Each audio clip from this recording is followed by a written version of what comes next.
नमस्कार विद्यार्थियों, मैं डॉक्टर अमित सिंह। इसके पूर्व आपने मुझे देखा होगा इलाहाबाद विश्वविद्यालय में अतिथि प्रवक्ता के तौर पे पढ़ाते हुए। और आज हम और आप, जैसा कि हम सभी जान रहे हैं कि वर्तमान दौर पेंडेमिक का दौर है और विश्वविद्यालय के द्वारा चलाई जा रही कक्षाएं सुचारू रूप से चल नहीं पा रही हैं। जैसा कि इसके पहले हमारा और आपका संवाद होता रहा है पारंपरिक तौर पे, तो ये हमारी एक छोटी सी पहल है कि हम लोग उस संवाद को बनाए रखें और इस ऑनलाइन माध्यम से आप सबके सम्मुख प्रस्तुत रहें और आपकी जो भी समस्याएं हैं उस ऑनलाइन माध्यम से हम समझ सकें और आपके तक वो चीज़ पहुंचा सके। तो इस छोटी सी पहल के लिए आज हम लोगों ने प्रयास किया है कि पुनः क्यों ना उस पारंपरिक क्लास के स्थान पर ऑनलाइन माध्यम से आप सभी को उस क्लास के दौर में वापस लौटाएं जहां इसके पहले आप जाते रहे हैं।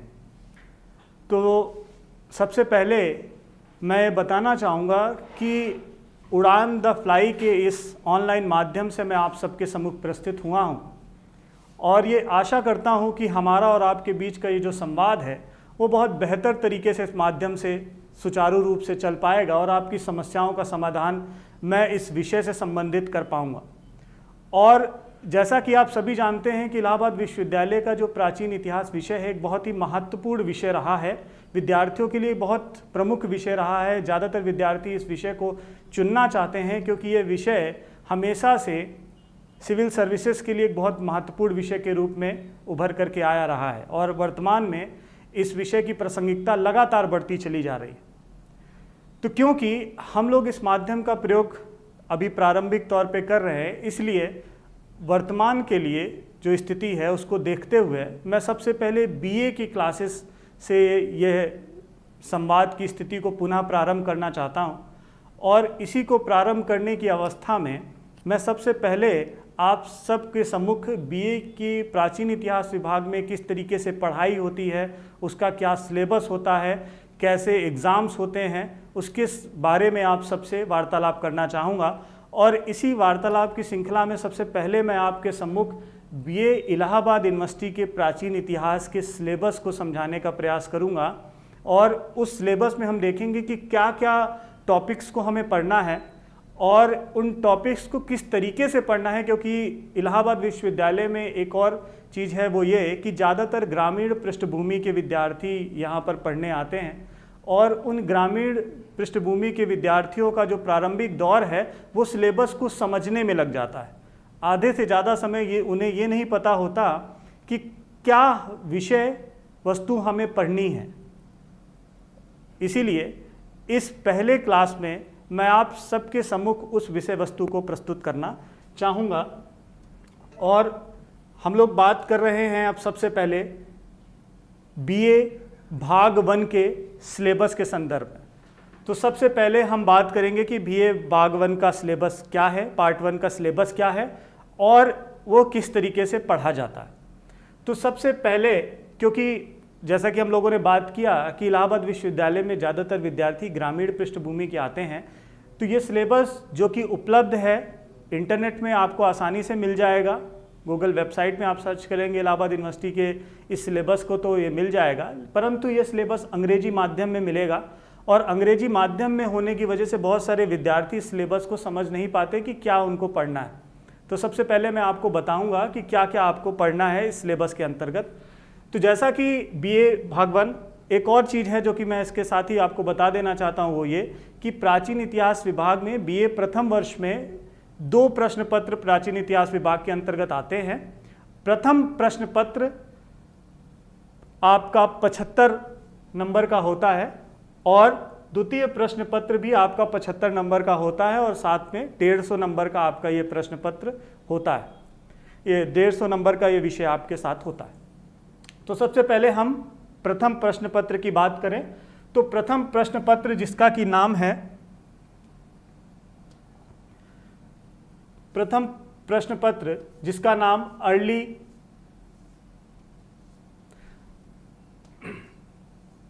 Early cultures and civilisations of India, यह प्रथम प्रश्न पत्र का नाम है, जिसको हिंदी में अर्ली प्रारंभिक संस्कृति एवं सभ्यताएं। कहाँ की? भारत की। भारत की प्रारंभिक संस्कृति एवं सभ्यताओं के संदर्भ में इस प्रश्न पत्र में हम लोगों को पढ़ना है, जिसमें 5 यूनिट्स में यह पूरा प्रश्न पत्र बांट दिया गया है। इन 5 यूनिटों में विभिन्न टॉपिक्स हैं जिनको कि हमें पढ़ना है। तो सबसे पहले हम यूनिट 1 की बात करें कि यूनिट 1 में हमें पढ़ना क्या क्या है। यूनिट 1 में हमें पढ़ना है definition of archaeology and relation with other disciplines, अर्थात पुरातत्व की परिभाषा और उनका अन्य विषयों से संबंध। ये सबसे पहला टॉपिक पढ़ना है हमें। पुरातत्व विषय में जानकारी हमें प्राप्त करनी है। इसके संदर्भ में हम अगले वीडियो में आपको जानकारी देंगे विस्तार से कि पुरातत्व क्या है और उनका अन्य विषयों से क्या संबंध है। ठीक है। इसके बाद इसी यूनिट में अगला जो टॉपिक हमें पढ़ना है वो है Palaeolithic cultures, salient features, geographical distribution, बेलन वैली और सोन वैली। जिसमें पैलियोलिथिक कल्चर्स, जिसको कि हिंदी में अगर आप लोगों ने पूर्व में इतिहास को पढ़ा होगा तो इतिहास की शुरुआत स्टोन एज से होती है, पाषाण काल से होती है। और पाषाण काल की विभिन्न संस्कृतियाँ, पाषाण काल में हमें विभिन्न संस्कृतियाँ प्राप्त होती हैं। उन्हीं संस्कृतियों की शुरुआत हमें यहाँ पर देखनी है और उन्हीं संस्कृतियों की शुरुआत पैलियोलिथिक कल्चर से होती है, जो कि हमें यहाँ पढ़ना है। हिंदी में हम इसे पूर्व पाषाणकालीन संस्कृति के नाम से जानते हैं। पूर्व या पूरा पाषाणकालीन संस्कृति के नाम से इसे जानते हैं। और इसके अंतर्गत हमें क्या पढ़ना है? इसके अंतर्गत हमें पढ़ना है सेलिएंट फीचर्स, प्रमुख विशेषताएं, ज्योग्राफिकल डिस्ट्रीब्यूशन मतलब भौगोलिक विस्तार कि ये संस्कृति कहाँ कहाँ तक फैली है भारत में। साथ ही हमें पढ़ना है बेलन वैली। बेलन वैली का मतलब है बेलन नदी घाटी। बेलन जो कि एक नदी है और इस नदी के किनारे प्राप्त होने वाली संस्कृतियों को हम बेलन वैली के नाम से जानते हैं। तो इस नदी के आसपास कौन कौन सी संस्कृतियां हैं, इसके संदर्भ में जो जानकारी हमें प्राप्त होती है वो बेलन वैली के अध्ययन से प्राप्त होती है, तो वो हमें पढ़ना है। साथ ही हमें पढ़ना है सोन वैली। सोन वैली भी एक नदी के किनारे के क्षेत्र को हम बोलते हैं। सोन एक नदी है जो कि मध्य प्रदेश के क्षेत्र में प्राप्त होती है और उस नदी के आसपास जो संस्कृतियां प्राप्त होती हैं उसको हम सोन वैली के अंतर्गत पढ़ते हैं। तो ये सोन नदी हमें यहाँ पर पढ़ना है। इसके बाद आती है हमारी सेकेंड यूनिट, दूसरी इकाई, जिसमें कि हमें सब बात करनी है मेसोलिथिक कल्चर्स के बारे में। पैलियोलिथिक कल्चर के बाद पाषाण काल का दूसरा चरण आता है जिसको हम मेसोलिथिक कल्चर्स के नाम से जानते हैं, जिसका हिंदी में अर्थ है मध्य पाषाणकालीन संस्कृति। अब इसके अंतर्गत हमें क्या पढ़ना है? इसके अंतर्गत भी हमें सबसे पहले पढ़ना है सेलिएंट फीचर्स, ज्योग्राफिकल डिस्ट्रीब्यूशन और साथ में विंध्यास और गंगा प्लेन्स। सेलिएंट फीचर्स मतलब प्रमुख विशेषताएं, ज्योग्राफिकल डिस्ट्रीब्यूशन मतलब भौगोलिक विस्तार, और इस भौगोलिक विस्तार के अंतर्गत कौन कौन से क्षेत्र में हमें जानकारी प्राप्त होती है मध्य पाषाणकालीन संस्कृति की, उसके बारे में भी जानना है। साथ ही साथ उसको जानने के बाद 2 प्रमुख क्षेत्रों को हमें विशेष रूप से पढ़ना है और इन 2 प्रमुख क्षेत्रों में है विंध्यास मतलब विंध्य का क्षेत्र, गंगा प्लेन मतलब गंगा का मैदानी क्षेत्र, जहां से हमें मध्य पाषाणकालीन संस्कृति की जानकारी प्राप्त होती है। इसके बाद अगला जो काल है, अगली जो संस्कृति है वो है न्योलिथिक कल्चर्स, जो कि इसी यूनिट का अगला भाग है। न्योलिथिक कल्चर्स का मतलब है ये पाषाण काल का अंतिम चरण के रूप में हमें प्राप्त होता है। इसको हिंदी में हम नवपाषाणकालीन संस्कृतियों के तौर पे जानते हैं। इसके अंतर्गत भी हमें पढ़ना है सेलिएंट फीचर्स मतलब प्रमुख विशेषताएं, ज्योग्राफिकल डिस्ट्रीब्यूशन मतलब भौगोलिक विस्तार, भारत में कहाँ कहाँ पे नवपाषाण काल संस्कृति की जानकारी मिलती है। साथ ही उन जानकारियों के अलावा हमें इसके अंतर्गत प्रमुख रूप से साउथ इंडिया मतलब दक्षिण भारत की नवपाषाणकालीन संस्कृति, विंध्यास मतलब विंध्य क्षेत्र में मिलने वाली नवपाषाणकालीन संस्कृति तथा गंगा प्लेन्स मतलब मैदानी क्षेत्र, गंगा के मैदानी क्षेत्र में मिलने वाली नवपाषाणकालीन संस्कृति की जानकारी प्राप्त करनी है। इसके बाद तीसरी इकाई आती है। तीसरी इकाई के अंतर्गत हमें हड़प्पा सिविलाइजेशन, हड़प्पा सभ्यता के संदर्भ में जानकारी प्राप्त करनी है। अगर आप लोगों ने पूर्व में इतिहास विषय को पढ़ा होगा तो इतिहास विषय में हड़प्पा सभ्यता का एक बहुत प्रमुख रूप से आपको प्राप्त होगी, बहुत प्रमुख जानकारियाँ प्राप्त होगी। तो उस हड़प्पा सभ्यता को हमें यहाँ पर भी पढ़ना है। और उसके अंतर्गत हमें क्या क्या पढ़ना है? ओरिजिन और एक्सटेंट, मतलब उसका उत्पत्ति और विस्तार, कि हड़प्पा सभ्यता की उत्पत्ति कैसे हुई, कैसे इतनी विशाल सभ्यता भारतीय उपमहाद्वीप में दिखाई पड़ती है, साथ ही साथ उसका विस्तार कहाँ कहाँ किन किन क्षेत्रों में होता है, उसके संदर्भ में हमें जानकारी प्राप्त करनी है। इसके अलावा सेलिएंट फीचर्स, मतलब प्रमुख विशेषताएं क्या है इस सभ्यता की, साथ ही साथ क्रोनोलॉजी, उसकी तिथि क्रम, और डिक्लाइन, कि कैसे इतनी विशाल सभ्यता जो कि एक लंबे समय तक भारतीय उपमहाद्वीप में फैली हुई थी, उसका अंत कैसे हो गया, कैसे ये सभ्यता वहाँ से विस्तारित हो गई, या आजकल बहुत सारी नए नए टर्म्स आ गए जो कि उसको एक्सप्लेन करते हैं। इन सभी की जानकारी हम अपने क्लास के माध्यम से प्राप्त करेंगे। इसके बाद चौथी यूनिट है, चौथी इकाई, जिसके अंतर्गत हमें चाल्कोलिथिक कल्चर्स के बारे में बात करनी है। चाल्कोलिथिक कल्चर्स, जिसको कि हम हिंदी में ताम्र पाषाणकालीन संस्कृतियों के नाम से जानते हैं, उसको हमें इस चौथे भाग में पढ़ना है। और इन ताम्र पाषाणकालीन संस्कृतियों के अंतर्गत ए और बी, इस यूनिट को ए और बी दो भागों में बांटा गया है। तो ए भाग में है हमें ताम्र पाषाणकालीन संस्कृतियों के विभिन्न क्षेत्रों के संदर्भ में, कहाँ कहाँ पे ताम्र पाषाणकालीन संस्कृति मिलती है, उसके संदर्भ में बात करनी है।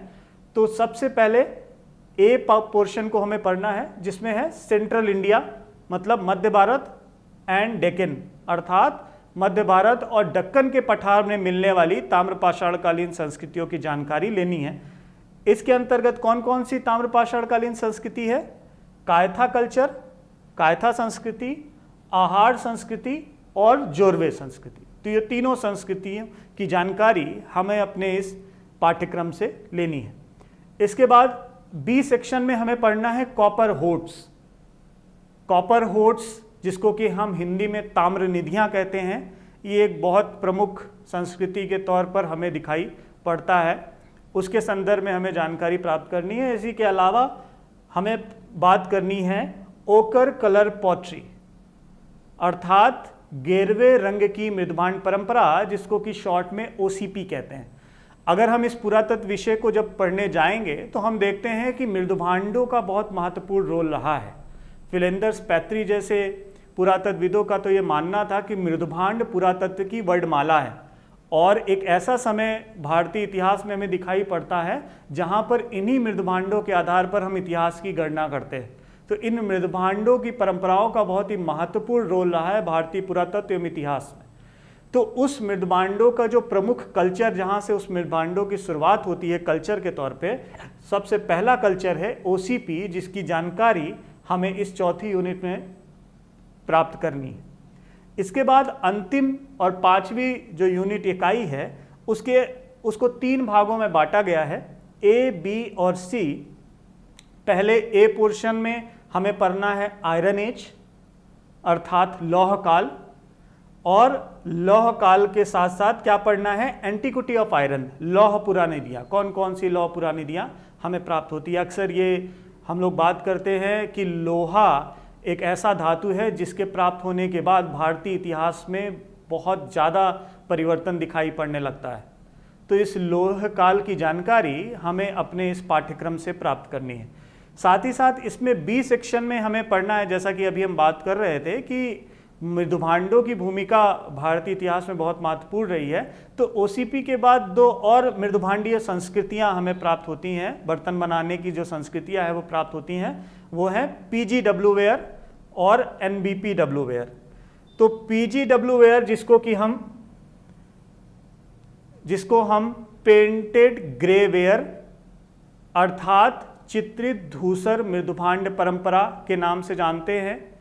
और वहीं उसके बाद एक और संस्कृति है जिसका नाम है एनबीपीडब्ल्यू कल्चर। एन का मतलब है उत्तरी, नॉर्दर्न, बी का मतलब है ब्लैक, मतलब काली, पी का मतलब है पॉलिश्ड, मतलब चमकीली, और डब्ल्यू का मतलब है वेयर, अर्थात उत्तरी काली चमकीली मृदभांड परंपरा, जिसको कि हम शॉर्ट में एनबीपीडब्ल्यू कहते हैं। उसके बारे में हमें इससे अध्ययन करना है। इसके बाद आखिरी जो सी यूनिट है, इसमें है हमारे पुरास्थल। पुरातत्व एक ऐसा विषय है जिसकी जानकारी हमें पुरास्थलों के माध्यम से मिलती है, इसलिए पुरास्थलों की भूमिका बहुत ही महत्वपूर्ण है और इन पुरास्थलों का अध्ययन किए बिना पुरातत्व विषय अपूर्ण है। तो इसीलिए इन पुरास्थलों को भी आपके पाठ्यक्रम में रखा गया है।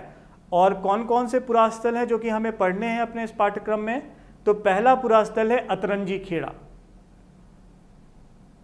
ये एक बहुत ही महत्वपूर्ण पुरास्थल है और इन पुरास्थलों के संदर्भ में विस्तार से जानकारी हम तब प्राप्त करेंगे जब हम अपने रेगुलर क्लासेस की तरफ वापस लौटेंगे। इसी में अगला पुरास्थल है हस्तिनापुर, उसके बाद कौसाम्बी, फिर तक्षशिला और फिर अरिकामेडू। तो ये कुछ प्रमुख पुरास्थल हैं जिनको कि हमें अपने इस सिलेबस में पढ़ना है। तो ये तो रही सिलेबस की बात। अगली हम बात करेंगे, अक्सर विद्यार्थियों को ये प्रश्न रहता है कि हम कौन सी पुस्तक लें जिसके माध्यम से हम इस पूरे सिलेबस को बेहतर तरीके से समझ सकें, पढ़ सकें। तो बीए के विद्यार्थियों के लिए इस पाठ्यक्रम के लिए जो सबसे प्रमुख पुस्तक है, जो कि मैं अक्सर अपने रेगुलर क्लासेस में भी विद्यार्थियों को सजेस्ट करता हूं, वो है पुरातत्व विमर्श। Professor JN. पांडे के द्वारा लिखी गई पुस्तक पुरातत्व विमर्श, ये एक बहुत महत्वपूर्ण पुस्तक है जिसके माध्यम से आप इस पाठ्यक्रम को अच्छी तरीके से समझ सकते हैं। इसके अलावा भी कुछ पाठ्य पुस्तकें हैं, वो आप चाहे तो ले सकते हैं, जैसे कि आर.के. वर्मा की प्रागैतिहासिक संस्कृतियाँ, साथ ही साथ डी.के. भट्टाचार्य की, अगर अंग्रेजी माध्यम के आप विद्यार्थी हैं तो उनकी एक पुस्तक है N outline of pre history. साथ ही साथ अगर आप हिंदी माध्यम के विद्यार्थी हैं तो उनकी हिंदी में भी एक पुस्तक है, इसकी हिंदी रूपांतरण है, वो है प्रागैतिहास की रूपरेखा। तो ये 3 प्रमुख पुस्तकें हैं जिनके माध्यम से आप इस पाठ्यक्रम को भली भांति पढ़ सकते हैं। तो ये तो रहा प्रश्न पत्र प्रथम। इसके बाद प्रश्न पत्र द्वितीय के संदर्भ में हम बताते हैं। तो प्रश्न पत्र द्वितीय में हमें क्या क्या पढ़ना है? प्रश्न पत्र द्वितीय, इसको हम राजनीतिक इतिहास के तौर पे देखते हैं, पॉलिटिकल हिस्ट्री। जहां पहले प्रश्न पत्र में आपको भारतीय प्राचीन संस्कृति एवं सभ्यताओं का अध्ययन करना है प्रारंभिक, वहीं इस प्रश्न पत्र में आपको राजनीतिक इतिहास के संदर्भ में जानकारी दी जाएगी। तो इस प्रश्न पत्र में आपको क्या क्या पढ़ना है, जैसे कि हम लोग प्रथम प्रश्न पत्र की बात कर रहे थे, इसी तरीके से इसमें भी 5 यूनिट हैं, 5 इकाइयों में ये पाठ्यक्रम आपका बटा हुआ है और इन्हीं 5 इकाइयों के माध्यम से आपका एग्ज़ाम होता है और ये भी 75 नंबर के 75 नंबर का इसमें भी एग्ज़ाम होता है। और अब हम बात करें कि पहली यूनिट क्या है। तो पहली यूनिट में पहले तो हम बताएं कि इस प्रश्न पत्र का नाम क्या है। तो इस प्रश्न पत्र का नाम है history of India up to Kushans, Bharat का इतिहास कुषाण काल तक।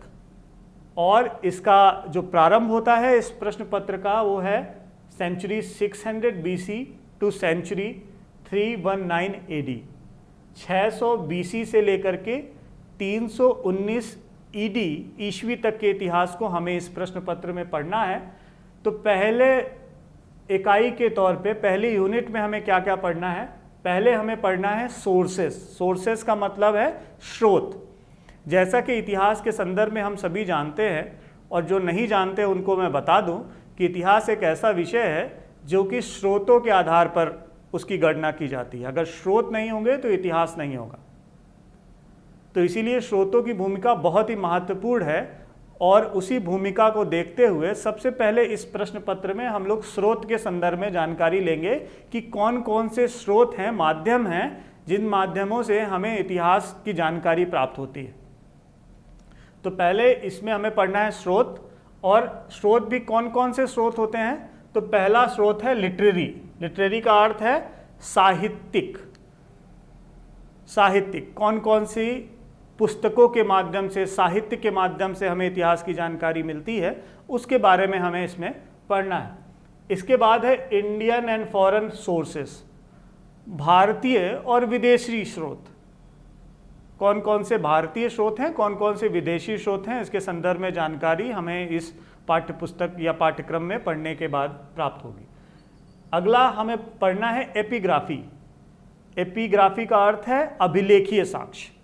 अभिलेखों के माध्यम से जो जानकारी प्राप्त होती है उसको हमें अभिलेखी साक्ष्य के तौर पे देखते हैं।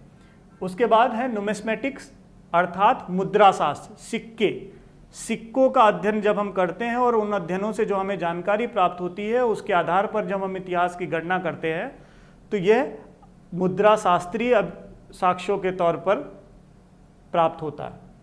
इसके बाद है आर्कियोलॉजिकल सोर्सेस अर्थात पुरातात्विक स्रोत। पुरातत्व विषय के माध्यम से, पुरातात्विक सामग्री के माध्यम से जिन साक्ष्यों का उद्घाटन होता है और उनसे जानकारी प्राप्त होती है और बाद में इतिहास की गणना होती है, तो वह पुरातात्विक स्रोतों के संदर्भ में जानकारी हमें इस यूनिट के माध्यम से प्राप्त होगी। इसके बाद दूसरी यूनिट या दूसरी इकाई जिसमें कि हमें पढ़ना है अर्ली स्टेट फॉर्मेशन, प्रारंभिक राज्य का निर्माण, कैसे राज्य का निर्माण होता है उसके संदर्भ में जानकारी हमें प्राप्त करनी है इस यूनिट में, जहां पर हमें पढ़ना है दी महाजनपद्स, महाजनपदों के संदर्भ में जानकारी, कैसे धीरे धीरे ग्राम, विस, जनपद, महाजनपदों का निर्माण होता है, उसको हम स्टेट फॉर्मेशन में पढ़ेंगे।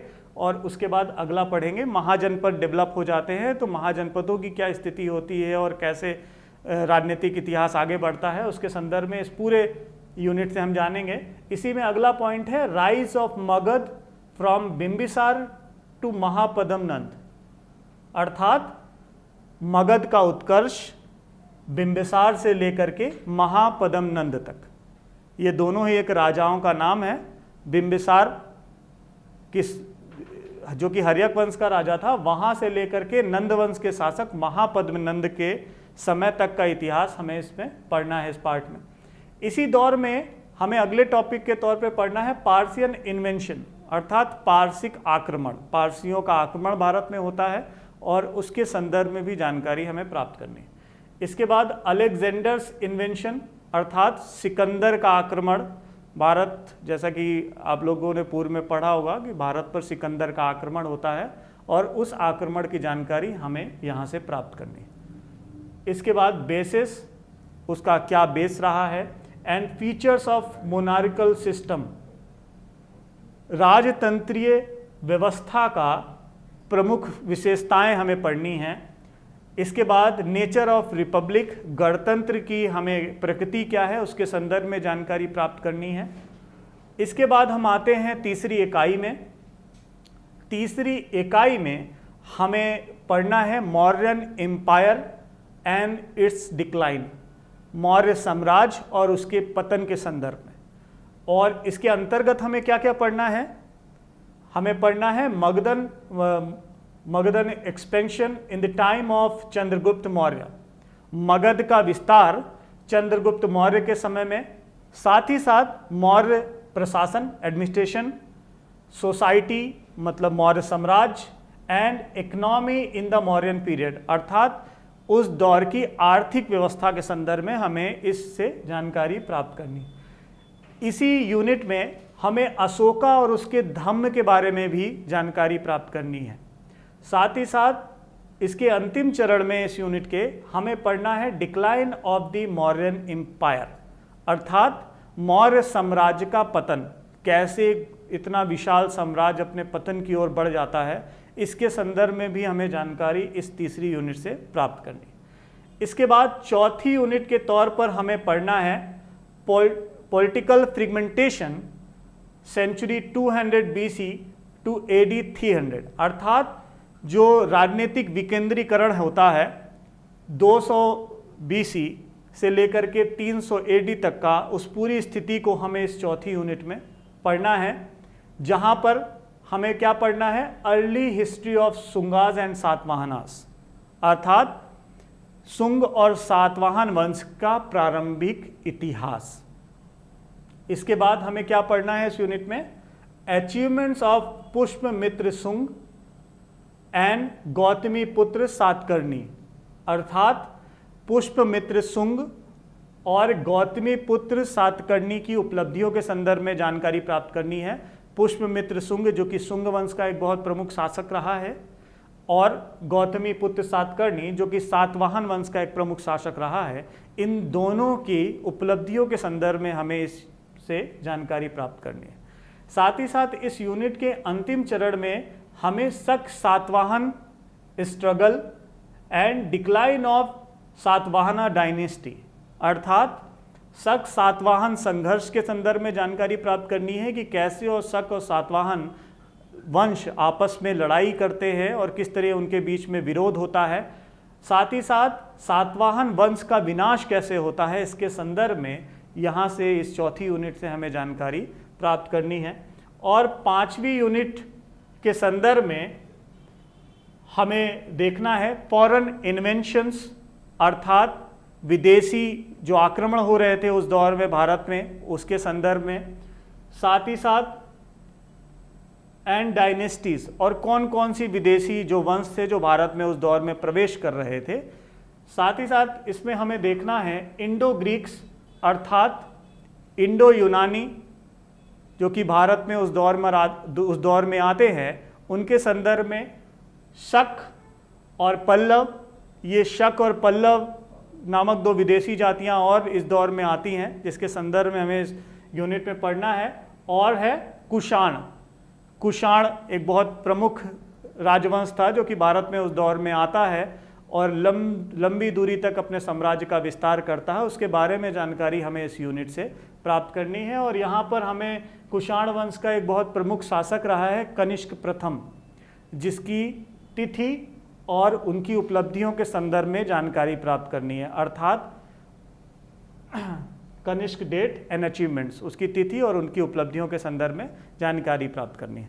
तो ये तो रहा द्वितीय प्रश्न पत्र का सिलेबस। अब इसमें कौन कौन सी पाठ्य पुस्तक हैं जो आपके लिए बहुत उपयोगी रहेंगी।